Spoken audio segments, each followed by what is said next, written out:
Subject: High Ambassador Kivashwell. Species: Isolan. Description: Mammalian shockanoid, no tail. 5'9", 1.75 meter average height. 180 pounds, 81.6 kilogram average weight. 95-year life expectancy. Ship: RSV Tilalimo. Location: Hezron 1. Greetings, representatives of the Republic and the United Systems. We are the Puanti, the voice on the speaker said. We agree to your proposed first contact protocols. We will send a representative. Thank you. We look forward to your visit, I replied. The light for the comm went out, and I almost let out a sigh of relief, but held fast knowing that Havencroft would see it as a sign of weakness. I tried to steal a quick glance at the human ambassador, but it turned into a stare. He seemed to be a million light years away, completely ignoring his surroundings. Something's wrong. Are you okay, Eugene? I asked. Yes, he answered. It's just, that went very smoothly. The first message you sent was text, correct? Yes, Shiphead rather said. We used the translation kernels provided by the United Systems. What did it say? Greetings, we are representatives of the Republic and the United Systems, two galactic governing entities currently allied against the Union. We wish to make peaceful first contact with your people aboard this unarmed vessel and discuss a combined response to the Union threat, or rather explained. Then we sent them a file with the finer details on what we consider to be first contact protocols. And they replied with an audio hail? Yes, sir. Havencroft rubbed his chin. What's wrong? I asked. Just a bad feeling, like I'm missing something obvious, he answered. It's possible I'm being overcautious, likely because the intel file provided by Busy was very light. Busy. The Bureau of United Systems Intelligence. If the situation between the Republic and the US was slightly less friendly, they would be our biggest opponent. A formidable one, at that. The intel file in question had included a language kernel, ship count, and armament classifications. I've been amazed at how much information they've been able to gather without even entering the system. To hear that the information was less than normal was unsettling. Bad feelings don't happen for no reason, I said. What exactly about this interaction has your hair up? Well, as far as we know, this is the first time they've met non-hostile aliens. They don't know what we look like, and we don't know what they look like, but they had no questions. They asked for no assurances. He crossed his arms. We asked them to come over, and they just said, okay. Maybe they're desperate, sir, Harava interjected. Perhaps.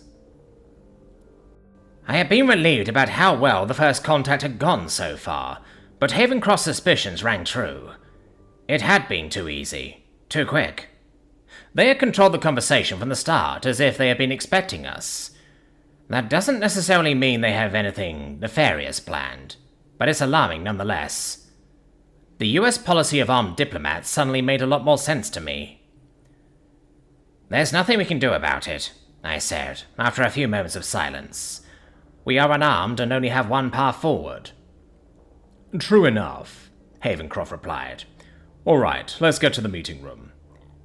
Yes, sir. Please follow Ship Crew Gronus. She will guide you. Orava gestured at an Urakari standing nearby. She snapped to attention and turned around for us to follow her. She led us from the bridge to the conference room nearest the airlock. We entered the room and sat at the table. I keyed in my identification to the terminal on the table and got to work pulling up the treatise. Havencroft was still deep in thought. Satisfied that I had everything completed, I turned to the human. Once again, he was holding his chin and staring into the middle distance. I opened my mouth to speak to him just as the door opened, and a breathless Gronus appeared. The representative is a machine. I ran ahead to warn you, she said. Are they attacking? Havencroft asked. No, it's on its way. I didn't want you to be surprised. Very good, I said. Thank you. She nodded and left the room. A machine. I looked at Havencroft, who now looked less preoccupied and much more attentive. He was on edge. Don't you work closely with AI? I asked. I do, and I know what they're capable of. We buried the hatchet with our AI, and so there's a relationship there, he explained. There are a lot of differences between organics and machines. An AI that doesn't have a pre-existing relationship with organics could be very troublesome. If it doesn't have a pre-existing relationship with organics, how did it come to be? Fair enough, he chuckled. But that makes it all the more concerning that we're not meeting with an organic, doesn't it? Paranoia is fairly common among diplomats. It has to be. Your entire job is to make manifest the best interests of your government. But the same goes for those on the other side of the table. You must be able to spot the subtle clues of plots to go anywhere in this career. Still, there are plenty of explanations for why we would be meeting a machine instead of an organic. For one, it could be some type of mobile communications device, which would be a pretty good way of meeting in person without risking any of your own people's lives. Or the civilization lives in harmony with AI, and it didn't occur to them that we might not. I was about to suggest these explanations when the door opened, and the mechanical diplomat stepped through. Havencroft and I stood. The machine looked like a human wearing armor.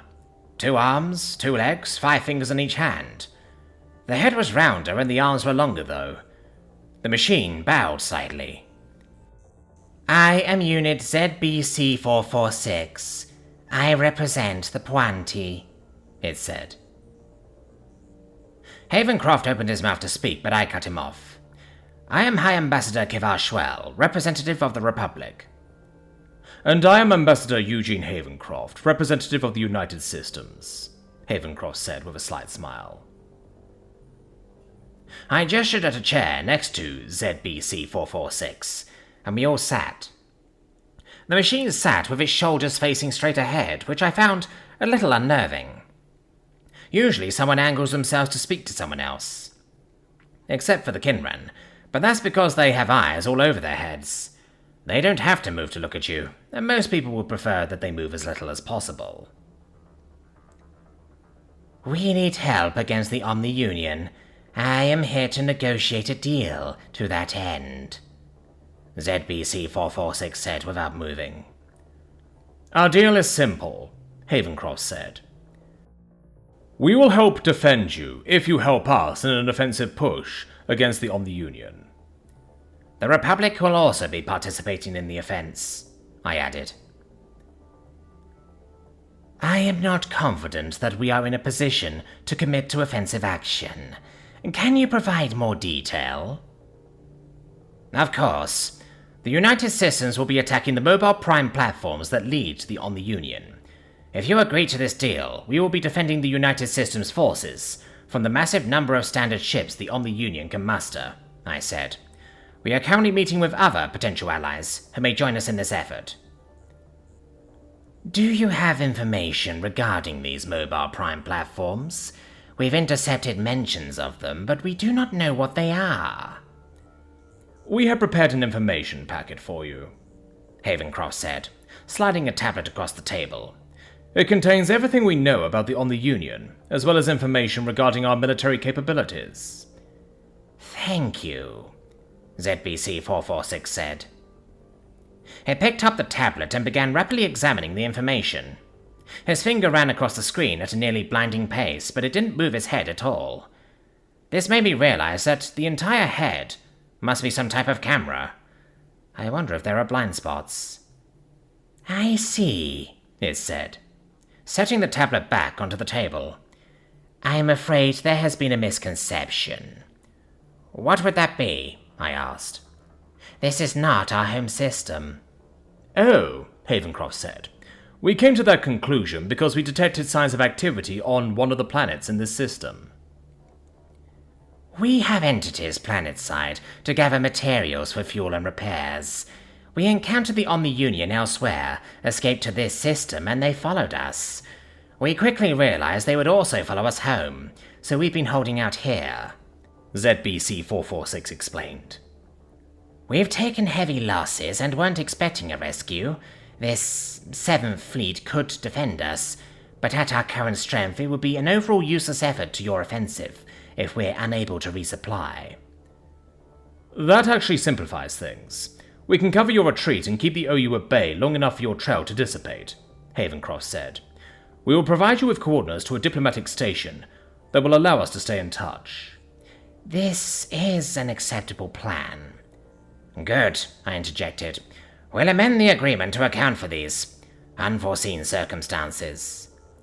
Yes, but before we get to signing anything, I have a few questions, Havencroft said. ZBC-446, are you an artificial intelligence or a remotely operated drone? Neither. What do you mean? I began life as an organic, and have since uploaded my consciousness to machinery. Why? Religious leaders teach that the best and brightest should shed their flesh and reach a higher plane of existence. The flesh is temptable and prone to the whims of fate and time. By becoming Pointy, we shed the weakness of the flesh and become leaders and heroes to the wanton, those of our species that remain in the flesh. Why don't all of your people become Pointy? Havencroft leaned forward. The process is extremely painful and takes 10 years to fully complete. That, combined with the expense and a failure rate of 60%, is more than enough to sway most from this path. Even after 500 years, only 1/4 of our population have successfully ascended.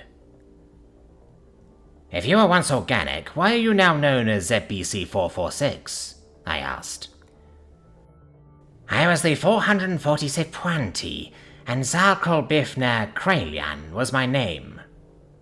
Later models have more efficient designations, but I prefer my legacy designation. One last question. What were you doing when you encountered the Union? Havencroft leaned back.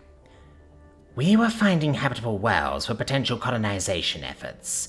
This system is one of them, and we had a station here. When we encountered the Union, we were able to disrupt their attack with cyber warfare and escape to here, using the station to repair our damaged vessels. As we were repairing, they followed us.